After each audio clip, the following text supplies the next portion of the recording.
Marwar bulletin देखने वाले सभी दर्शकों को चंद्रमोहन कल्ला का नमस्कार। राम राम निखम्मा गनीसा। नगर निगम चुनाव में राज्य में कांग्रेस भारतीय जनता पार्टी नहीं बल्कि हनुमान बेनीवाल की रालोपा भी अपने प्रत्याशी खड़े कर सकती है। विधायक चुनाव में जोधपुर नागौर में सफलता और सांसद चुनाव में नागौर से हनुमान बेनीवाल का सांसद बनना कोई तुक्का नहीं था। भोपालगढ़ में जाटों व पिछड़ी जाति के वोटों के बूते विधायक का किला भी रालोपा ने जीतने में सफलता प्राप्त की थी और उससे उत्साहित आरएलपी ने पंचायत चुनाव में भी अपनी प्रतिष्ठा कायम रखी है। लेकिन अब शहरी क्षेत्र में निगम चुनाव व कस्बों में म्यूनिसिपल चुनाव में बेनीवाल अपना गढ़ स्थापित करने जा रहे हैं। जोधपुर में भी जिस बेल्ट में जाट व पिछड़ी जाति के वोट है वहां पर आरएलपी अपने प्रत्याशी खड़े कर सकती है। इसके लिए आकलन लगाने का काम शुरू कर दिया गया है। ये तो तय है कि आरएलपी राजस्थान में भारतीय जनता पार्टी के साथ निगम व निकाय चुनाव लड़ने के मूड में नजर नहीं आती है, जबकि दिल्ली में दोनों ही पार्टियों के बीच में गठबंधन है। मध्य प्रदेश में कांग्रेस की सरकार को गिराकर भारतीय जनता पार्टी में शामिल हुए ज्योतिरादित्य सिंधिया कभी कांग्रेस में पार्टी के प्रभारी होकर टिकट के बंटवारे में अहम भूमिका निभाते आए थे।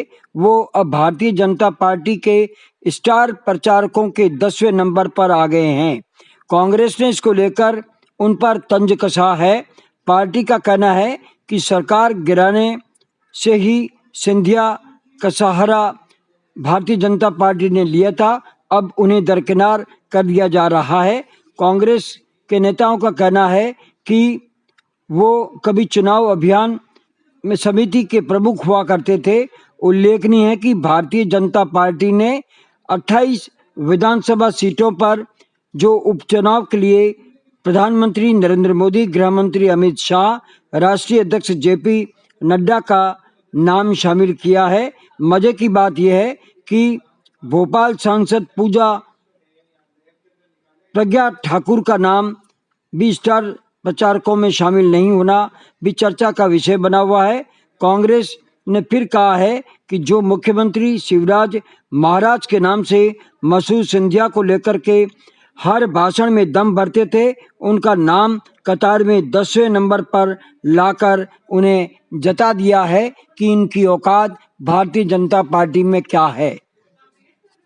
पूर्व मंत्री व राष्ट्रीय स्तर के पत्रकार रहे अरुण शौरी आज सीबीआई कोर्ट जोधपुर में पेश हुए। उन्होंने इससे पहले मीडिया से खुलकर बात की और कहा कि अटल बिहारी वाजपेयी सरकार के समय किए गए किसी भी विनिवेश में कोई गड़बड़ी नहीं हुई थी। बहुत कड़ी प्रक्रिया अपनाई गई थी, उसी की पालना में विनिवेश किया गया था। 250 करोड़ की संपत्ति का महज 7.50 करोड़ में बेचे जाने के सवाल पर शौरी उखड़ गए। उन्होंने कहा कि इस तरह के वैल्यूएशन नहीं किया जाता है। होटल लक्ष्मी विलास पैलेस विनिवेश मामले में सीबीआई क्लोजर रिपोर्ट दे चुकी है। हाईकोर्ट भी इस प्रक्रिया को ठीक मान चुका है। तब पीएम वाजपेयी ने भी कहा था कि नियमों की कड़ाई से पालना हो, वो की गई। शौरी ने कहा कि उनकी पत्नी कई वर्षों से बिस्तर पर है, मैं खुद पेस मेकर लगाकर जी रहा हूँ। बच्चा 54 साल का है और वो भी बुरी तरह से बीमार है, ना बोल सकता है और ना सुन सकता है। दोनों का खाना तक मैं खुद बना करके देता हूँ। निगम चुनावों की घोषणा के बाद अभी टिकट भी वितरित नहीं हुए हैं, लेकिन जोधपुर में संभावित प्रत्याशियों ने भोपू प्रचार भी शुरू कर दिया है। वे होर्डिंग, बैनर, स्वयं के फोटो लगे पोस्टर को चिपकाकर दावेदारी करने लगे हैं। एक संभावित प्रत्याशी ने तो ऑटो पर पोस्टर लगाकर प्रचार शुरू कर दिया है। सही मायने में जब नामांकन भरा जाएगा तब से ही खर्चे का मीटर चुनाव आयोग घुमाएगा। उससे पहले ही संभावित प्रत्याशी पैसा पानी की तरह बहाने लगे हैं। कई प्रत्याशी सोशल मीडिया पर वोट मांगने लगे हैं, जबकि अभी तो भारतीय जनता पार्टी और कांग्रेस दोनों ने ही अपने अपने प्रत्याशी की लिस्ट ही घोषित नहीं की है।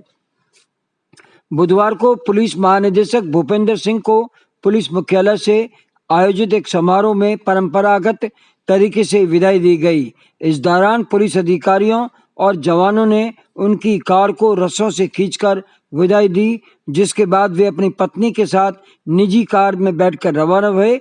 उनकी पत्नी ने कार ड्राइव की। भूपेंद्र सिंह ने 20 दिन पहले ही वीआरएस के लिए अप्लाई कर दिया था। पूर्व डीजीपी भूपेंद्र सिंह यादव राजस्थान लोकसभा के नए अध्यक्ष बना दिए गए हैं। इसके लिए गहलोत सरकार ने आज आदेश भी जारी कर दिया है।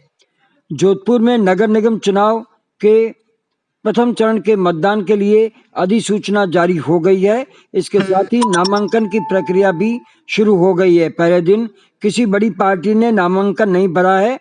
नामांकन 19 अक्टूबर तक भरे जा सकेंगे। उत्तर के लिए 29 अक्टूबर को चुनाव होंगे। अब खेल समाचार। फॉल्कन पुंगलिया क्रिकेट एकेडमी में प्रवेश जारी है। यह पंजीयन शुल्क नहीं लिया जाता। मासिक शुल्क के तौर पर 1000 रुपया लिया जाता है। प्रशिक्षणार्थियों को लेदर बॉल क्रिकेट की एकेडमी खुद देती है, जबकि किट उन्हें खुद को लाना होता है। यहाँ सुबह और शाम हर आयु वर्ग के प्रशिक्षणार्थियों को टर्फ विकेट, मैटिंग विकेट पर और सीमेंट विकेट पर अभ्यास करवाया जाता है। आप संपर्क करें बिरला स्कूल के सामने रामद्वारा गली, नशा मुक्ति केंद्र के पास, मोबाइल नंबर 9694088523 पर।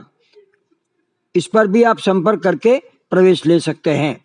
इसके साथ ही हमारा आज का ये समाचार बुलेटिन यहीं समाप्त होता है। अगले समाचार बुलेटिन के साथ फिर हाजिर होंगे।